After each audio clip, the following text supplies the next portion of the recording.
short work of this governance and compliance section of today's meeting. The first thing we need to do is to formally receive the minutes of some subcommittees. Are we back in session on the web as well now? Yeah, that one. These are minutes from previous meetings which haven't formally become part of the board record. So I'm hoping that we can just receive those now without any. It's just 30th September was before I started. I have attended one since then. Yes. So the question was, do we sort of hold them back for any reason? No. So this is simply paying catch up with those that. So the one you've attended, formally confirming, that's already should have appeared at the board already. Okay. This is just there was some gaps. Inadvertent gaps which we've just filled.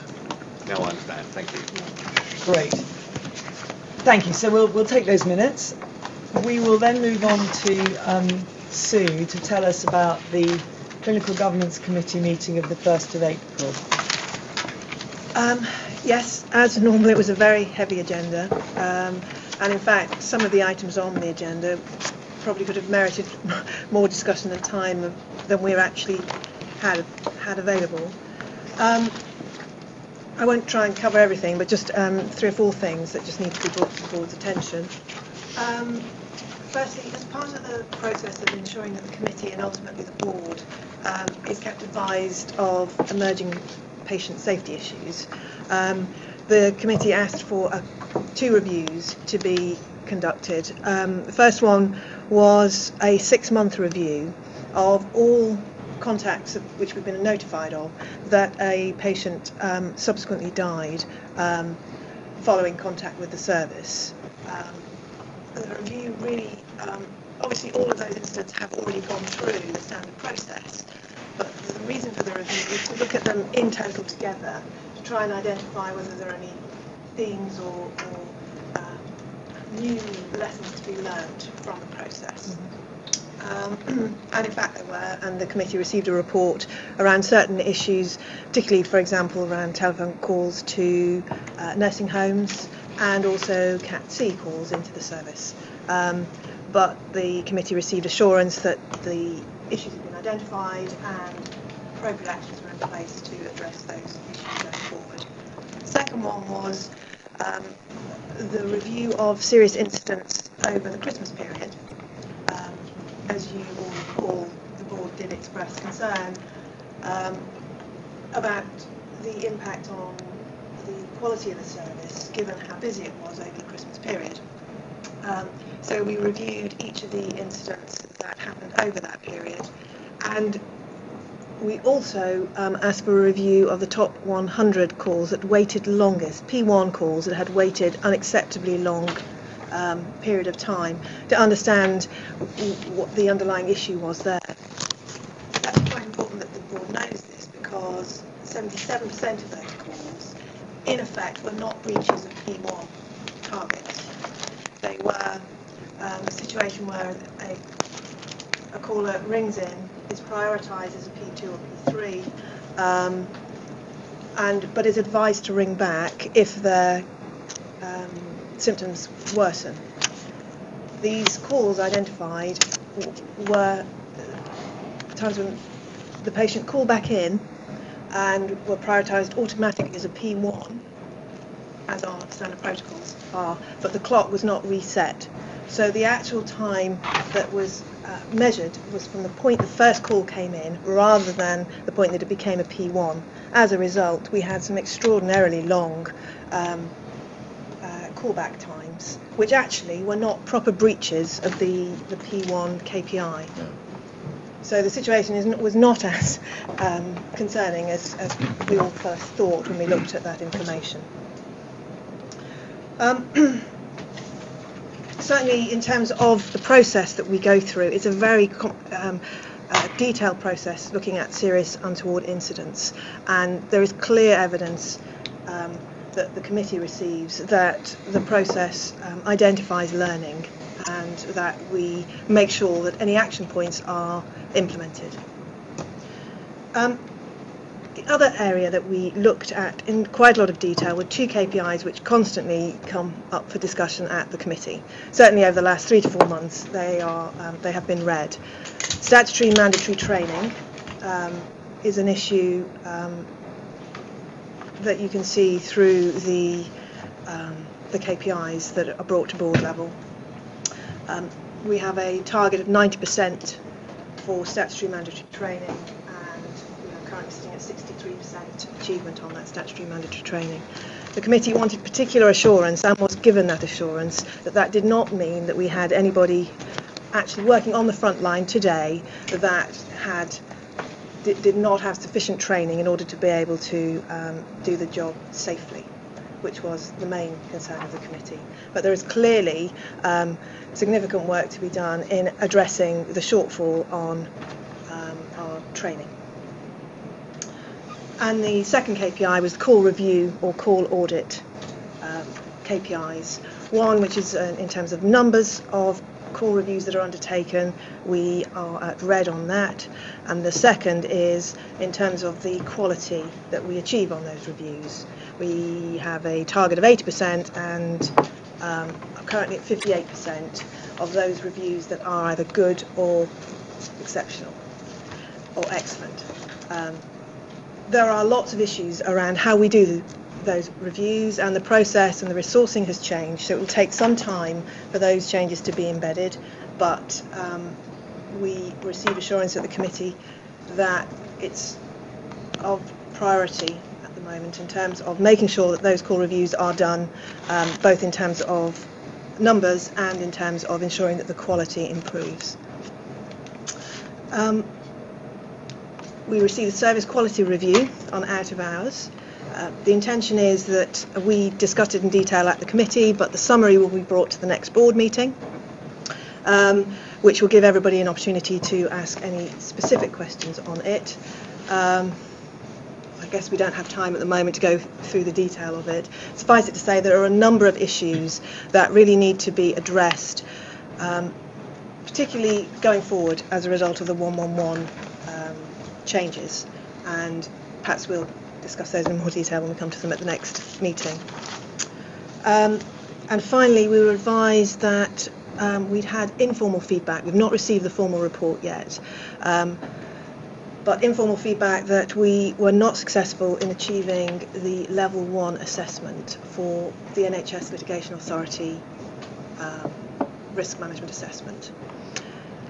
It's too early really to discuss it because we haven't had the formal report, but it's important that the board is aware that we were not successful.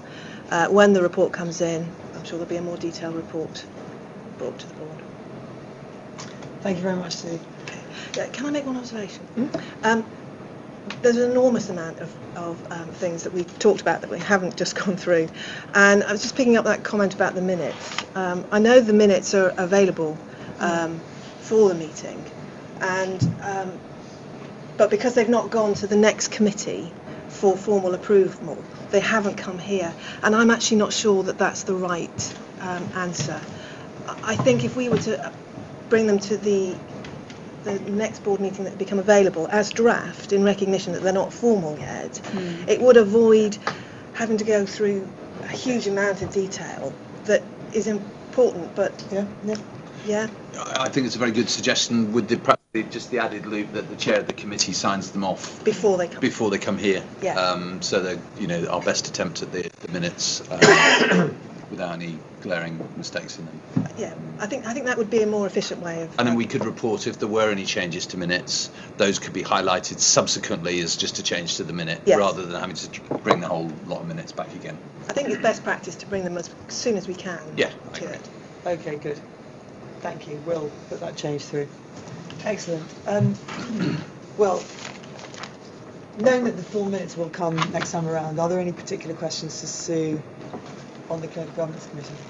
I mean, this is too much in there, really, Sue. There is. So thank you for that. Yeah. Highlighting that. That was very helpful. So we have from the Audit Committee, we had to review in our papers the annual plan and the terms of reference, which seemed to me to be admirably clear, really. Peter, unless you have any particular points you want to make, we could Yeah, you'd like to? No, thank you for that. I think they are clear. I just wanted to say, in case you're looking for on the item on the terms of reference, Yeah. it says the changes have been highlighted. Yes. They weren't highlighted.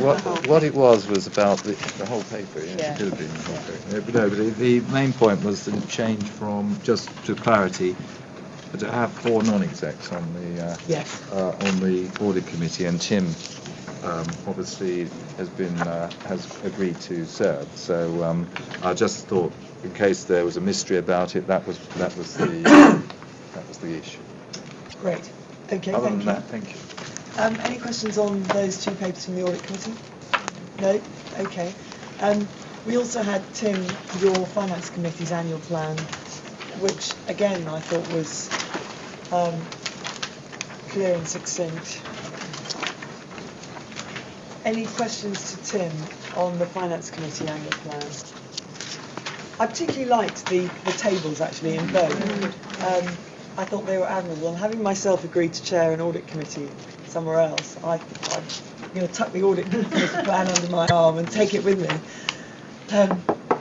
Sue? There will be one for the clinical governance committee as well. There is a conversation to be had about the frequency of meetings. Yes, it's absolutely given your workload. Yes, yeah, and once we've established whether we could go to 6 rather than 4, Yeah. then the plan can be finalised. Peter, you wanted to say something? One bit of licence on agenda item 9. Sorry. Agenda item 9, my goodness. Yes. I mean, it's just on my personal profile, in register of interests. I did let the office here know about it, but they hadn't put in just I was cabinet member for adult services, and I think it should go in there as part of my list. So I've recorded it now. So that's all. Thank you. That's great. Yes. Let's make sure that goes in. All right. Then, if we can, let's move straight on to medical revalidation for doctors, which, Roger, is obviously something that has been that's been stimulated by external changes. Yes. And that we need to comply with. So you can quickly assure us that we are Yes, complying. we're required under the Medical Professional Responsible Officers Regulations 2010 to nominate a responsible officer who will be responsible for revalidating our medically trained staff when the time comes. So this paper proposes that should be the medical director. Okay, that's great. Thank you. Sue, A question on the paper, if that's all right. Yeah. What about MEDACs? What is our responsibilities in terms of this revalidation for doctors, in terms of the doctors that we employ through MEDACs? And if it's not ours, whose is it? My understanding is we don't employ the doctors through MEDACs, they're employed by MEDACs, so it would be MEDAC's responsibility as their employer to arrange for their revalidation. They then need to assure us. Yes. That that's the case. And they're required to do that under the contract, aren't Yes. My next question. All right. It's in they? the Okay, contract. thank you. okay, good. Tim. Tim, sorry. It'd be nice to see in this paper a comment about whole practice appraisal, because that's the buzzword. Whole practice appraisal, on the basis that at the moment it is sufficient for doctors to be appraised by their main employer for what they do for their main employer. The key change is that doctors will now be expected to be appraised reflecting everything that they do, and so for our GPs, their main appraiser will still come from their GP consortia, PCT, whatever it's going to be, but they will need to get information from us about their professional activities for NHS Direct, which will then feed into their whole practice appraisal, which is still likely to be done by their PCT or consortia. And so we need to make that very clear, I think, in this paper. It doesn't come out. Right. I think it is there in that, and the expectation is that our responsible officer will contribute. Indeed. But it needs to be stronger than that. We need to identify this whole practice concept. Okay. Peter, and then I'm going to ask Brian Gaffney, who's on the telephone, to make a comment. Peter. This might be one for him, I think. Just under the, towards the bottom of this first page, talks about the responsible officer responsible to the board for the clinical performance, etc., of the medical workforce. I'd found it quite difficult to envisage how he could be responsible for the clinical performance of the doctors. I can understand the rest of it, but I always understood that all clinicians were individually responsible for their own performance, first of all, and then obviously if that reflected on their work that they did for an employer, then that related maybe to the way that they were appraised or assessed as competent within their jobs. But I couldn't quite think that. Anyway, it was a query. Can he be responsible for the clinical performance of our medical practitioners? That's the question. Brian, that sounds like a direct question to you, really. Yes, okay, thanks. A couple of things. One, I'll just answer Tim Heyman's question first. There is actually a formal process by which I, or the medical director as responsible officer, would liaise with the external appraiser to ensure that that was a two-way process. So there is a formal procedure whereby they inform our medical director about the outcome of the appraisal that they do, and we feed into that using a Form 4 or a Form 6 as it's called. So that is a two-way interactive process.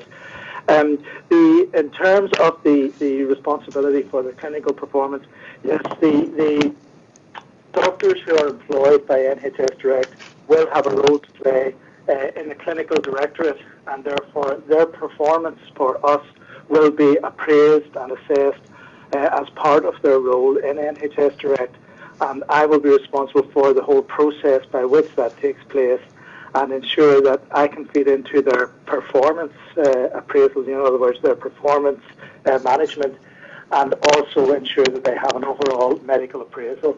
So it is laid out in a very formal way, the role of the responsible officer, and although I wouldn't be responsible for their clinical activities outside NHS Direct, I would be responsible for their performance in the clinical directorate in NHS Direct in terms of feeding into their performance management and ensuring that the appraisal takes place to feed into their overall revalidation. Fine, thank you. I probably just think it's a bit ambiguous and probably just needs clarification. Okay, so I think I'm going to draw this to a close. Thank you. I'm suggesting that there are just Roger, we're very happy with this, yeah. And Brian, thank you. There are a couple of areas where we'd like to see clarification. So we'd like the phrase whole practice appraisal to be clearer in there, and this process that Brian described perhaps articulated a bit, and we'd like the process that lies behind this phrase about responsibility for clinical performance to be a bit more transparent. And subject to those clarifications, really, I think the board's very happy with this. Thank you. Okay, so let's then move on into the stakeholder engagement section of the agenda. Now, a couple of people have already brought comments in on specific items which have been informed by Steve, you were one of them, informed that by their experience of engagement visits to contact centres, and that's really great. I think that's partly what they're there for. We're not actually going to have a specific item on engagement visits in this agenda because we're very pushed for time, but we're going to take that forward into the May agenda. So our first item on the stakeholder engagement section of our agenda today is the action plan resulting from the results of our staff survey. Now, Roger, as we know, there was a seminar on those results, so the members of the board have had an opportunity, which some of us were able to take up, to look very closely at the full set of results. And today what you're doing is just bringing a summary of our of what we've taken away from those results and what we're going to do about it. Is that right? Yes. So we went into some detail, and one of the partners of Quality Health, Dr. Reg Race, came to the seminar and presented both the broader NHS results and NHS Direct results to us. And so what I'm giving is very much a summary of that, and what our activity is going to be to take those results forward. So Roger, you're going to be presenting. Yeah, I've got a short presentation which is also being streamed, I think. Is the presentation available to those? Is the presentation available to people watching online? Yes, great. So if I just go through the presentation, you'll go through it at the same time. Okay, thank you very much indeed. Okay. So this is, as the chair has opened, this is very much a summary of our staff survey. So very briefly, what I'm going to be talking about is the context in which we did the staff survey, because I think there are some important factors in there. What the principal positive and principal negative findings were in the survey. What our existing initiatives and proposals are, what we're going to be very much focusing on, and what we've done about that so far and what we intend to do in the future. So let me just comment first of all on the context for NHS Direct. I think the first thing to say is that although we've done staff surveys in the past, this is the first time we've been able to negotiate with one of the survey providers that we should be able to do the same NHS staff survey as the rest of the NHS. And the one we did was actually the acute trust staff survey, because we agreed with Quality Health, our provider, that was the closest set of NHS organisations for us to compare ourselves with. I think there's some real questions about that, but I think it still gives us a good flavour. And so this is the first time we've ever participated in the traditional NHS staff survey, which has now been going for about 8 years. We use a different methodology from other NHS bodies. There's a requirement for all other NHS bodies to undertake their staff survey by post to employees' home addresses. We agreed with Quality Health partly because we were doing our survey voluntarily, but also because of the way our organisation is structured, that we would be able to do our survey online. That may bring some very different results, we don't know that, but I think it's important that that's part of our context. The survey took place in November and December last year, and I think it is also important to specify that was right at the moment where we were reconfiguring all of our first line managers in our operation. They actually went into their new jobs on the 22nd of November, so right in the middle of this period. And one of the principal changes that we introduced through that reconfiguration was that nurses were no longer going to be managed by nurses, and I think that's quite an important point as well. And I think the third point I'd like to make is to remind the board that it was actually only in August 2010 that it was announced that NHS Direct would be shut down. And whilst we got reassurances in the weeks following the end of August, there was still a huge amount of uncertainty about 111 at that time, far more than you'll find in the business plan that you've seen today, for example. So it was a very specific period of time. A couple more points about the demography of the survey. One is that 30% of the correspondents to our survey were nurses, and the average across the acute sector is 20%. So 50% more nurses in our organisation undertook the survey than is normal. And another interesting demographic point, I attach nothing to this at all except to say that in the survey, and this is a self-defined question, it would appear that we have twice as many staff with long-standing sickness problems, 28%, as opposed to 14% in the acute sector that Quality Health compared us with as a whole. That's just a bit of context. It doesn't add anything other than that context, but I think it's important that the board knows those things. There were some very positive findings, certainly where we compared very favourably with this set of comparator trusts that Quality Health chose to put us against. One is that we have very high levels of equality and diversity training. We have very clear feedback on the quality of work that the people who answered the survey carried out. There is a sense that the organisation values the work of the people who filled in the survey, and we've got particularly good training on handling confidential information and giving medical information to patients. So those are a flavour of the positive findings in the survey. There were some really challenging areas as well. And one of those, and it's been mentioned already today, is that there is a high level of work-related stress across a series of indicators, not just one indicator, across a series of indicators.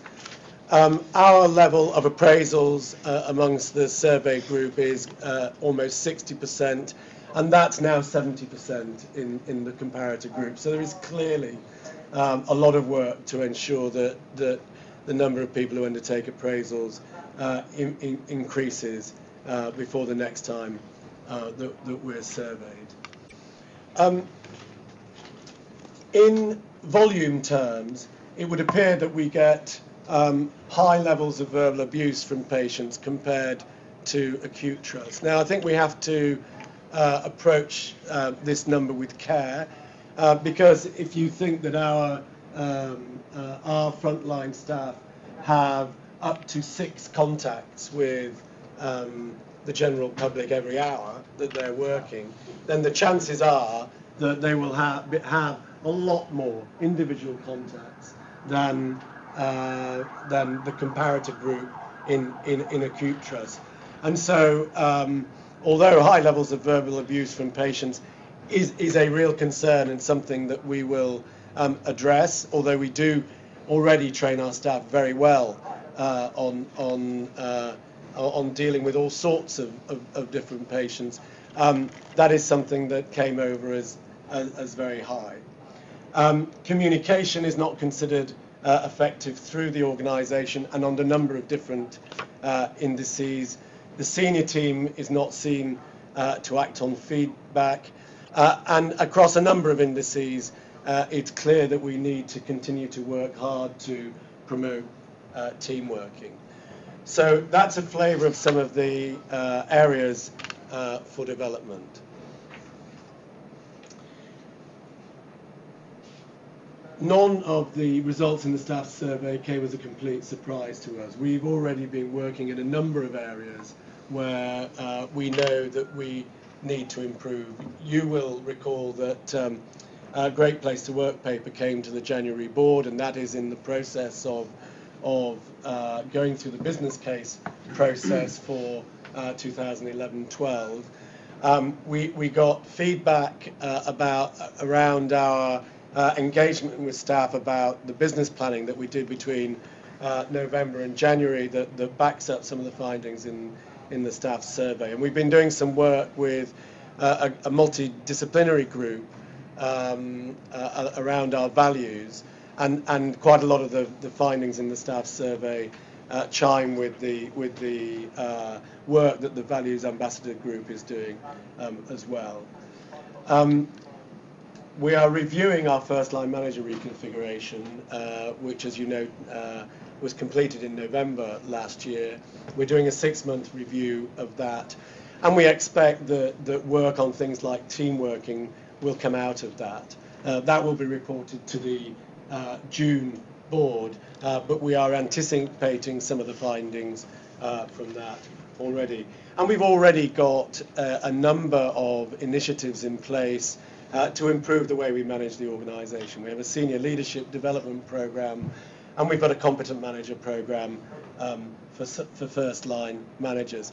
And I think it's really, really important that the findings of the staff survey really inform the work we do not on both the communications and engagement plan, which will be a significant programme as we move towards 111, and also in the development of our new organisational model for 111. What Dr. Reg Race was very insistent on when he came to present to us last Wednesday was not to take every single finding from the staff survey and try to develop activities around every single finding. We began by developing an action plan across 9 dimensions, and we've reduced that to 6 as a direct result of the things he was saying, and also from the input of our non-executive colleagues at the board seminar last week. So these are the areas of focus for the action planning. The more significant way of any of getting improvement here for me is to get teams and team management right, and I think that will come through the first line manager reconfiguration review when we do that. We need to get our teams working as teams right across the organisation, both frontline teams and supporting teams as well, and that I think is the key to improvement. The number of appraisals was really disappointing, and there is absolutely no reason why everybody in this organisation cannot have an annual appraisal. So we do need to reach 100% on that. Our results on communication were poor, and certainly as we start to develop our plans for 111, it is more important than ever that we are able to involve our colleagues in the development of those plans and make sure that we communicate those plans extremely well. And then 2 areas, work-life balance and work-related stress, that are clearly associated. We do there does remain a number of issues around the way we organise our frontline staff. We do need to resolve those issues very quickly. And as we spoke about earlier, there are clearly issues of work-related stress, particularly amongst our nursing workforce, that we need to address, either by changing the way we work or by compensating for the sort of work we do. And we haven't come to a conclusion about what that should be, but we need to work on that very quickly. So what have we done so far? Well, as soon as we received the staff survey results, we put together a team in partnership with our staff side colleagues. There's a member of the RCN and a member of Unison who've been working with us to develop the action planning from the staff survey, and they've been party to the first draft action plan that we brought to the board seminar last week. But what we agreed in the action planning team was to bring a number of different initiatives together. So to bring the Great Place to Work initiative, to bring the information coming from the business planning workshops that we've done and from the Values Ambassadors Group, and bring them together into one effective organisation programme. And we've decided since the board seminar that the effective organisation programme should be part of the new organisational model work stream of our conversion programme, so that it's completely integrated with all the other work we're doing over the next 2 years. I presented these findings to staff side colleagues on the 21st of April. As I said, staff side have been integral to our development of our planning. And what we'll do from here is, as part of the development of the conversion programme, develop a steering group, programme plan and KPIs and reporting regime to make sure that this is embedded in all of the rest of the work we do. And I think it's really important that, particularly alongside the areas of development in the staff survey, that we act and are seen to act quickly and decisively. Thanks, Chair. Thank you, Roger. That's There'll very no good doubt be summary. questions. Thank you. on Yes. that. So, who would like to? Actually, before anybody else kicks off, come to think of it, I would like to say a couple of things. It was a very useful seminar where we were able to look at these results in detail. There were clearly some areas where I think the results were quite disappointing. Particularly, I felt, and more surprising in some areas than others. So, not altogether surprising that results around team working type issues were not as good as we would hope because of the moment at which we were doing it. I think ditto for stress, perhaps the combination of the kind of work we do and the stage of the organisation, and having been subject to these unfounded rumours of being abolished, I think would naturally create stress amongst our staff. I think the thing for me, perhaps, which was a bit more surprising and disappointing was for staff to be feeling that communication was not good, because certainly I feel that we put a great deal of effort and thought into communication, and what our staff are telling us is that we haven't really got it right yet. The things that I was very pleased to hear, Roger, in your presentation were your point that in addressing these issues we need to embed that in the mainstream work we're doing to develop the organisation and the business, because that's really where the answer lies. Yeah. It's in the work that people do, the way they work, and the way we run our organisation. And the other thing I particularly wanted to endorse was the fact that we're doing this work in partnership with our staff side colleagues and representatives, and I think that's excellent and very important. So with that from me, who would like to ask a question or make a comment? Peter. Yes. Sorry, I missed the seminar. But thank you for the précis. I suppose just a couple of things from me, really. One is just around the fact that the team managers and the teams that they manage are the focus of this work. I accept that because embedding it into everything we do, that is the way we must do it. We've committed, and rightly so, that to enable frontline managers to get on with the job. My understanding is we've created space for them to deal with appraisals and deal with time with their teams so that they can get on with these things. And for me, the important thing is to let them get on with it. Yes. I think, and that's what embedding means to me. Yes. And the commitment from the senior team is to allow them that space. Now, I don't know if you are allowing them that space, but that to me is key. The second thing which struck me was a bit of I saw Tim's face fell when you said high level of verbal abuse from the public. Yes. That did strike me quite strongly, and I wondered how connected it was to the pressures that people were feeling and how supported they felt when such things happened. Simply because it wasn't something I'd heard of certainly on my visits, mentioning visits. I don't think I'd heard that particularly picked out before, and I was saying to myself then, well, shouldn't we make sure, like hospitals and other trusts do, that perhaps in our opening statement on the phone, even, that when you hear the message, or on our website, we make it clear, like they do in hospital trusts, that this is unacceptable and yes, action would be taken if people went down that line. But I hadn't heard it quite as strongly as you put it over today, so that was new to me. The other thing was, I was sorry also about the fact that I didn't think we'd sort of been communicating effectively with them, because I felt we were doing better. And I accept that this is November and December last year, so maybe I don't know if we've improved since then, but I was disappointed with that, and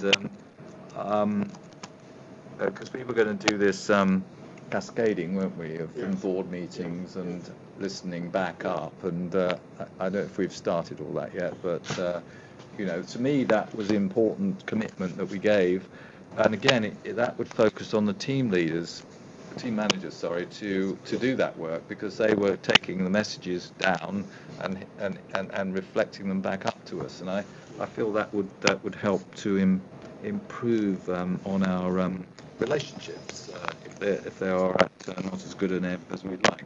And the last thing I just want to say is this partnership with the staff side. I'm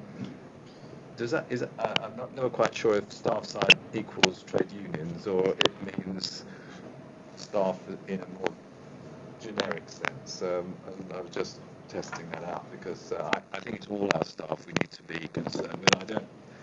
I have absolute respect for our trade union colleagues and what they do and all that, but it is a making sure that we do it for all our staff, not necessarily focus entirely on trade union representation. So that was my input then. Thank you. We're going to collect a few comments. I've got Steve and then Tricia. It was interesting again when I was in Nottingham. The issue with communication wasn't general; it was on specific areas. And the two areas that were commented on were, one, the rostering, in that now there has been a regeneration of the communication, so that the part-timers understand more fully why that has to happen, and that understanding was missing to start with. And the second one was around holiday booking, and it was communication around that. There were the two areas that were specifically mentioned by several people, not general communication from cascading down, from my experience. That's very interesting. I think that's new actually. Tricia. Just to address the concern regarding the verbal abuse to our staff, I think we have to acknowledge we are 24 hours a day fully accessible to people in their homes. That often does generate a high level of emotion, where sometimes when you've made a journey outside of the home to access healthcare can diffuse sometimes the emotion within the situation. Our staff are highly skilled and very well trained in managing emotion within our calls, and that's supported by the scan, the screening, caring, assessing and next steps training we undertake with our staff. Just to really reiterate that point. Thanks very much, Tricia. Louisa, then Nick. Just a point about the communication. I think that it's very rare to ever be part of an organisation where communication is thought to be fantastic, and I think it's a bit something like motherhood and apple pie. You can always do it better, and one of the things is, I think, to your point, what do people really want communicated clearly, and who do they want it communicated by, which I think is around those areas. And again, it's the team managers responsibility for identifying those areas that might be troublesome and making sure they communicate at a local sort of personal level. And I thought that, and I'm sorry, Ms. Salmon, I thought it was really, fantastic presentation, and it felt that it really, whatever we do, it would be good if it was really visible, and it was very clear that I think it's incredibly important that having done this staff survey, that we are really seeing to sort of act upon it very visibly and within a good timeline. And then just about stress, I think that there may have been work on this already. We talk about stress a lot amongst the people who work for NHS Direct, and I suppose, do we really know what causes that stress? And hopefully you can tell me that you do. Okay, I mean, is it the work-life balance? Is it putting a call down, not knowing what happens to somebody? Is it feeling unsupported? Is it being verbally abused, which I'd never actually heard as an issue before? I mean, are there things that we don't really understand? And certainly it's an area where you would have to work with staff, and again, there'd be a broad range of staff to find solutions to that stress. Thank you. Okay, we've got Nick, sorry. I was just going to make a few points. The first is that having looked at quite a lot of detail at the data and trying to make comparisons with other sectors in the NHS, we really came to the conclusion, partly under Brian's tuition, to look quite hard at the methodological differences, which were really quite striking. So, for example, all of our questionnaires were filled out online with people at work. whereas the approach in the NHS is that they are posted to a member of staff's home address. So I mean, there's a huge difference in terms of that. And we really came to the conclusion that what we needed to concentrate on were the absolutes, what the absolute numbers were telling us, and not to obsess about whether this figure was comparable to that figure in a different sector of the NHS. And that's really what I think has brought us to the things that that Roger's highlighted as the principal areas of focus, to look at the absolutes and not to obsess about comparators. The second point I think we need to, and it's building on Roger's time lags, on his, the time that this survey was carried out. I think there are quite long lead times in terms of between cause and effect to show up. I think we need to therefore have sufficient understanding about what it is that we're doing and when we would expect effects to start showing up in terms of attitudinal change amongst staff. We shouldn't have unrealistic expectations about making an initiative one month and seeing the impact the following month. I think when people are making, and I speak from personal experience, that when you give your views in this kind of survey, there's a big range of factors that you're taking into account, and very often it's not one specific thing, it's a kind of general feeling, and it takes a lot to shift general feelings, so we shouldn't have unrealistic expectations, I think, of how quickly we're going to produce results. That's what I wanted to say. Thank you. Okay.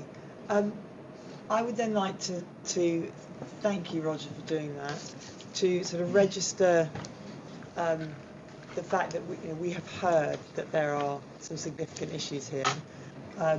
We are, as a board, committed to supporting you to take action to improve our staff morale and to deal with the issues that have been raised through the survey. And primarily we see that as something that's done with team management as pivotal, and something that's not done by the top team, but the top team enabling the organisation through the way we operate and the way we run ourselves on a day-to-day basis to support team managers, to give them time to support their staff. And we'll want to manage our expectations quite carefully, but continue to track this so that we know whether we're having impact. Thank you very much. Thank you, Chair. Okay. Let's then move on to the call recordings that were circulated for people to listen to, which as board members and regular visitors know, this is something we do at every meeting. We always want to be aware of the experience of patients at the front line.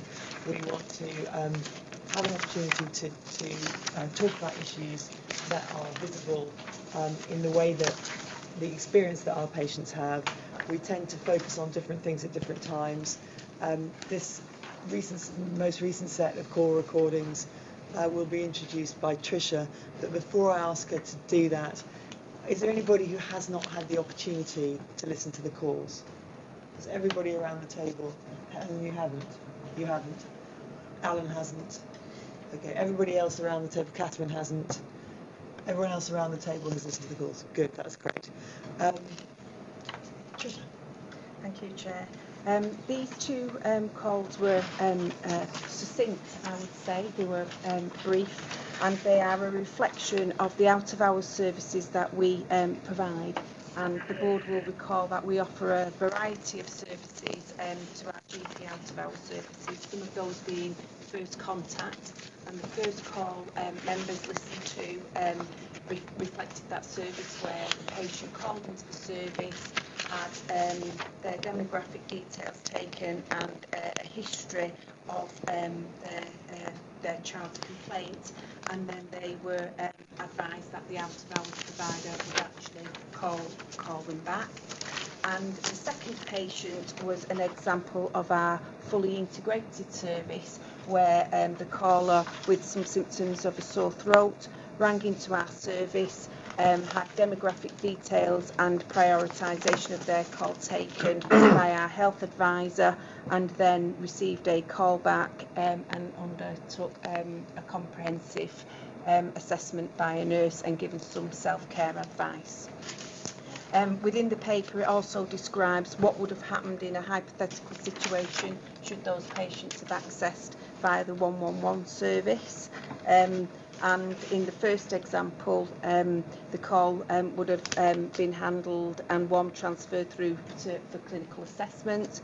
And we believe in the second example, the call into the service most likely would have resulted in an appointment being set in the GP out of our service. And I think it demonstrates the added value in that particular call that nurse assessment gives to that patient. It enabled that patient to self-care for themselves with appropriate support in advance. Just, I'd like to ask you a question.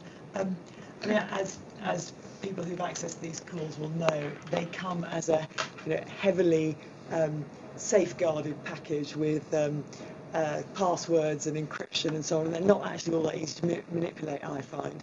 The question I wanted to ask was there anything in the package that I missed which gave our assessment, the organisation's assessment of the quality of those calls? No, there wasn't. No, there wasn't. Okay. No, it was previously not to do that, Joanne, so that's why we have our own assessment. Yeah, we was trying not to influence board members' all right. thinking about. Thank you for reminding me of that. All right. So, did anyone have any reactions or comments on these particular calls? Steve, Nick, and then I'm going to as well. I think the second call, the sore throat one, I thought was very good. It seemed to do what it was supposed to do, and it suggested self-care, which seemed appropriate. The first one, and it could have been, I found it quite difficult to listen to the first one. It might be the quality, but it felt like the health advisor was interrupting the patient quite a lot, which I didn't think was right, because I think the patient wanted to say more but wasn't given the opportunity to. So that was just an observation, but it wasn't a very clear recording, so I could be wrong. Yeah. Okay. Let's gather some comments, Nick. Comments on the first call. I wasn't sure what value we added. I think there was a comment that was made about the patient who's a 4-year-old having been sick twice that just seemed to pass by and was never, which I thought was very strange. But all in all, it felt like a kind of, I'm taking a message for the doctor to ring you back, which didn't seem to add much value. And if that's all it was, then it could have been a lot shorter. So I wasn't hugely enamoured with the first call, as you might have gathered. The second one, I thought, the particular point was I'm not sure that the patient really understood the advice that was being given about particular combinations of drugs to be taken, because their reactions seemed to be kind of rather dismissive. Oh yes, sort of thing. And since that was the nub of the real value add, I thought the nurse recognised that and repeated it well, but I'm just wondering if there's some other method that we've got of being able to reinforce the advice. Dare one say the patient has an email address and we send them the email advice or some such. I don't know, I'm future gazing, but it seemed to be that was the nub of it. So. Okay. Well, Tim, I'm going to stick myself in the queue and then come to you. I thought that they were very interesting calls. Apart from the first one, where I think there was a lack of empathy and a slight talking over problem, which people have mentioned already, I thought there were a couple of issues which cut across both calls, and for me there was something about a lack of transparency. So not explaining to the caller, or not giving the caller an opportunity to understand what the process was that our member of staff, whether they were a health advisor or a nurse, were going through. So that came across to me in the way the safety questions were asked, and there seemed to be a set of questions in the second call, which were basically about whether the caller, whether certain medicines were going to be suitable for that caller.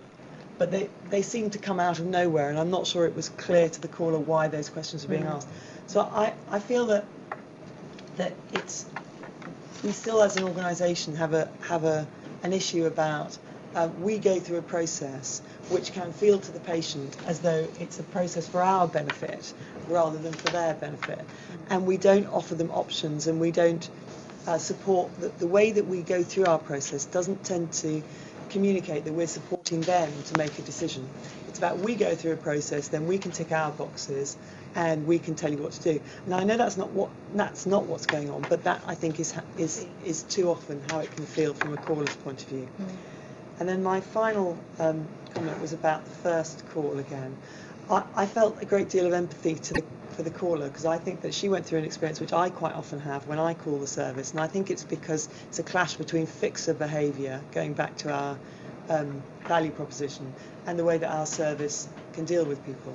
So fixer behaviour, as I recall, is when you know that you have a specific question that you want answered by the service, and our service doesn't quite work like that. We go through a generic, safety issues, and we have an expectation that the person is calling with a set of symptoms, and our job is to assess them and then advise them what to do. Whereas quite often the patient is calling with a very specific question. I can't get this medicine into my child's eye, what shall I do?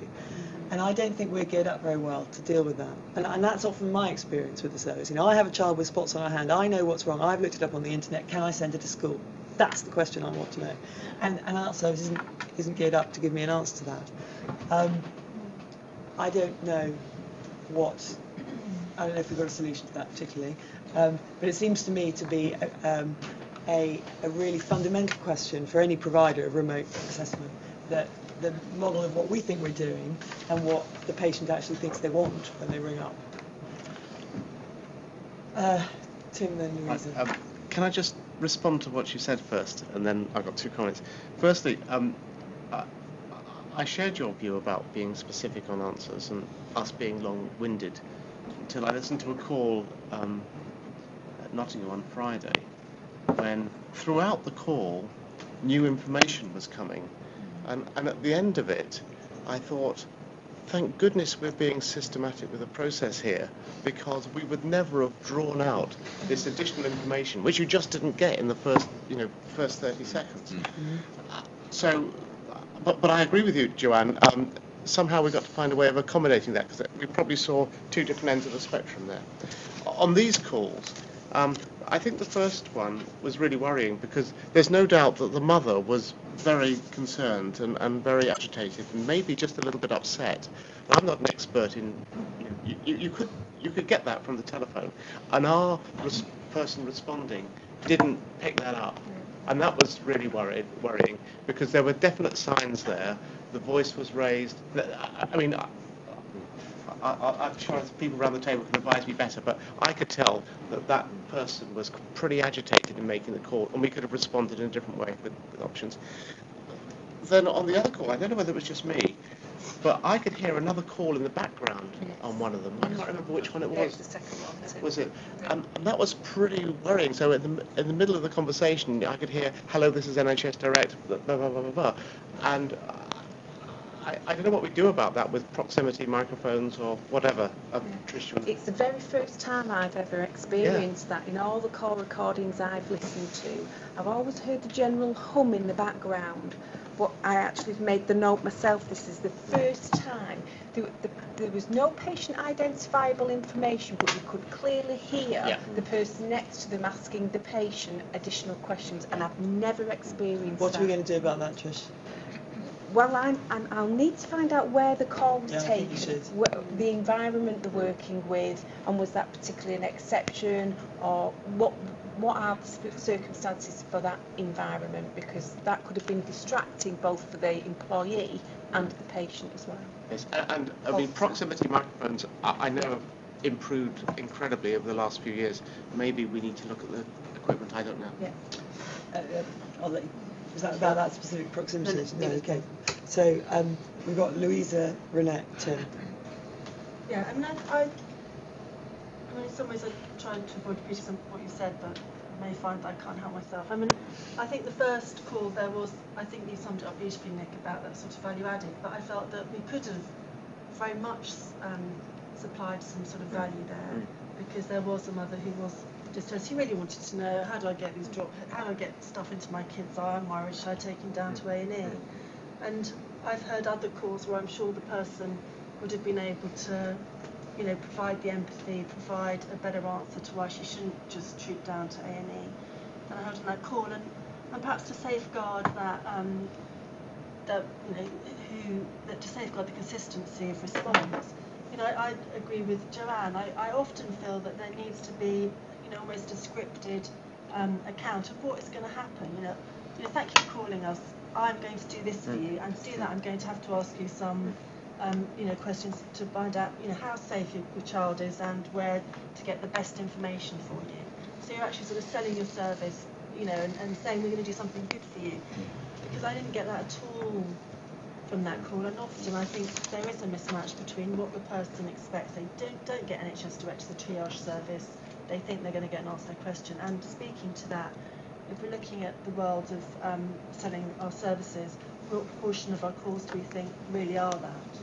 You know, do we have a sense that actually 50% of our calls are about, you know, how do I get eye drops into my son? Joanne, if I could just respond to that. Within our call review process, there is a question which asks, do we explain our service? Yeah. Now again, I hear many calls, and the times I hear it, I almost don't hear it. Now I only spot it when it's not there, as in this call, where we do a clear, succinct explanation of the process the patient will be taken through. I do take on board the quick, this is the killer question I want answering, and we need to look at that, see if there's a better way of delivering a service to that group of patients. But I was disappointed, A, the lack of empathy, and B, the lack of explanation of service we provide on that first call. Can I just add to that, just so briefly? And I think, you know, the world that we're moving in now, the sort of buzzwords are all about sort of motivational coaching and saying to patients, you know, what's the thing that worries you today? Yeah. And I think we'll look very old-fashioned if we're not saying, you know, what is the main thing, you know, being clear that what's the thing that bothers them as opposed to what bothers us. Yeah. I think I had Renette, then Tim. Yes, Renette and Tim. In relation to building, I think, a bit on your point, Joanne, about what different people require, I spent a bit of time on Thursday and Friday listening to our GPs who were provided by MedAx doing the next step of what would have been in this process. Yeah. And I think in terms of just get to the point of what you want rather than asking all the safety questions, they go straight there. And I was concerned the other way, in terms of building on Tim's point that the patient was asked what you wanted. We didn't get quite the same, but quite a similar type of endpoint than the woman trying to get the drops of her son's eyes. And without asking any other safety questions, the GP just gave the advice on that one issue and then moved on to the next call. So I think there is a happy balance that we need to be able to strike. Now, what that GP would have known is that a nurse would have assessed that call before it got to him. So maybe that's why in our own particular service that's the case. And what we don't know, of course, with the first call is what would have happened to the call once we transferred it to the out-of-hours doctor, whether likewise a more thorough assessment would have or would not have been undertaken. But notwithstanding, there are different ends of the spectrum, there are different ways in which those are approached. And I wonder whether it might be useful for the board to hear some of our GP calls as well, to demonstrate. It was so clear to me a difference in approach, and it should be acknowledged that the GPs don't use the algorithms in the same way as our nurses do. That's a great idea, actually. Thank you. Point taken, and let's listen to some GP calls. Tim. I took a couple of thoughts on the first and second call. The first call, this is a child who had already been assessed by a doctor fairly recently, and although there was the very specific question, which perhaps the mother could have asked the doctor originally, but didn't get round to, didn't think it would be an issue. I was a little bit anxious about the idea of the call not being escalated somehow and sending it back to a telephone triage doctor. Didn't strike me as necessarily the best way of doing it because of the other features, including the vomiting. having said that, as echoing what Ronette's just said, some of the medical negligence issues that I've come across in my time have resulted from the wrong question being asked originally, not enough explanation. So I would be very reluctant to go to a service where we provide the answer to the specific question, unless we make it absolutely clear that that is what the service is, in which case that's perfectly reasonable. In the same way as my assumption was from the first call, from the way out of hours works, is that we were effectively just the telephone receptionist, and therefore the person answering the call, although she could have perhaps done it better, had no option as to actually what the disposition was going to be, and therefore why fuss or fret about it. Again, better signalling might help. We don't quite know what the patient had expected to have been told. So the thoughts on the first one. So to summarise the main point there is that we need to be very clear, or patients need to be very clear, where we see our responsibility before we try and trim our service. Although it'd be very nice to trim the service. On the second call, I may have missed it, but do we advise medicines without establishing no contraindications? We don't, and the actual nurse, and this goes back to Joanne's point. The nurse didn't explain why she was asking some of the questions, because she asked, did the patient have asthma? Now she asked that question because she was then going to advise her to take anti-inflammatories. So didn't ask about the peptic ulcer history. Yeah, exactly. So there was an element of some of it was covered. But if she'd have given the explanation of, I need to cover some safety questions regarding medication I'm about to advise you to take, and then that would have been covered, so you would have had your asthma and your ulcer, gastric problems all wrapped in one, but it comes back to Joanne's point. Okay, well thank you. I mean, that was all interesting, helps our understanding, raises some interesting issues about which will bear upon the future of the new services we're designing. I think there is something just to be followed up about background noise. Yes. So, and I think there might be a couple of things. One is, let's find out where that was and why it happened. And I wonder whether over a period of time we might just want to, maybe not permanently, I don't know, whether we could, in call reviews, ask people to listen and hear. Can you hear another call in the background? Just to see if it's a wider problem. Well, I think I've heard it maybe once or twice before, but let's just have a look. Good, thank you very much indeed. We're running a bit late, I'm afraid, but I think this stuff is so central to what we're doing. It's worth carrying on. Oh, and the final point is, yes, I think, Trish, we would like to hear some GPV. Okay, I haven't had any notification of other business. None now? Good, that's fine. In which case, I'm going to close the public part of the meeting, of this board meeting today.